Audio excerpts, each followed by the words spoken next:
ये कौन है जो ना चाहने पर भी बलात् जबरदस्ती पाप करा देता है? पहली कदम पर यदि इसे रोकना सीख गए तो बाहर निकल जाएंगे, क्योंकि ये खिलाड़ी किसी और के नहीं, हरि के ही हैं। भगवान चीख चीख के वर्णन कर रहे हैं, ऐसा मत करो इसका परिणाम ये है, ऐसा करो इसका परिणाम ये है। तो जो कह रहे हैं करो वो तो हम कर नहीं रहे, जो कह रहे हैं नहीं करो वो हम कर रहे हैं। तो उसका जब परिणाम आता है तो हम भगवान को कोसते हैं। हजार के बाद भी हम उन पर विजय प्राप्त कर लेंगे। प्रशंसनीय वो है जो इस समय विकार से लड़ रहा है, हर विकार को रौंद रहा है। कभी भी किसी भी स्थिति में उदास, निराश और कदम पीछे मत हटाना। निराशा नहीं आनी चाहिए अंतिम श्वास तक, क्योंकि युद्ध किसी साधारण से नहीं हो रहा।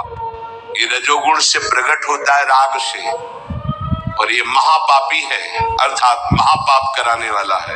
महाशनो, ये कभी तृप्त नहीं होने वाला, चाहे जितना भोग लो। ना चाहने वाली बात ऊपरी है और चाहने वाली बात हृदय की है। संसार शरीरों में भोगने से सुख मिलता है, अंदर बैठा है, और ऊपर से हम कहते हैं कि हम नहीं चाहते थे पर ऐसा हो गया। नहीं, अगर ये बात अंदर बैठ जाए कि हमें नहीं चाहिए ये झूठे सुख, तो फिर कोई परास्त नहीं कर सकता। तो बोलिए जानकारी होने पर भी प्रयोग क्यों नहीं हो पाता? वस्तु, व्यक्ति, क्रिया, स्थान, इससे जो हम सुख चाहते हैं उसे काम कहते हैं। किसी शरीर से, किसी वस्तु से, किसी पद से। इस काम में शब्द तो एक है पर इसके दोष अनंत है। शब्द है काम, और अनंत पापाचरण कराने की इसमें सामर्थ्य है। काम में इसमें अनंत विकार भरे हुए हैं। जब तक मनुष्य के भीतर ये बात बनी रहती है कि शरीर भोग से, वस्तु भोग से, पद भोग से हम सुखी हो जाएंगे, तो ये काम पाप ही कराता रहता है। निर्दोष, निर्विकार, निष्पाप होने के लिए इस काम का मर्दन करना आवश्यक है।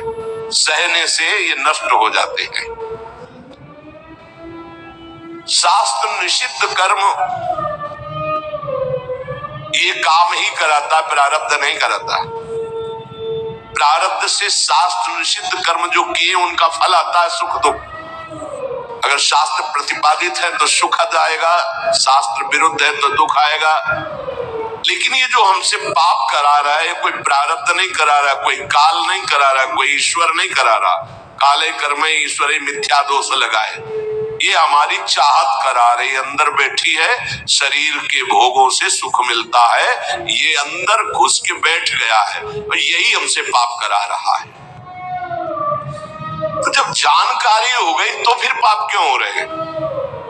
जब जानकारी हो गई कि काम पाप करा रहा, तो हम इस जानकारी का प्रयोग क्यों नहीं कर पा रहे? तो बोले धूमे नाव्रियते वह्निर यथा दर्शो मलेन च यथोल्बेनावृतो गर्भस् तथा तेने दमावृतम। ये ज्ञान ढक गया है हमारा, जो ढका हुआ ज्ञान, ये प्रकाशित, ये काम में नहीं आएगा। अब जीव ही भोग इच्छा प्रकट हुई, धुआं पैदा हो गया, भोगों की न भोगो, पाप तो नहीं बन जाएगा।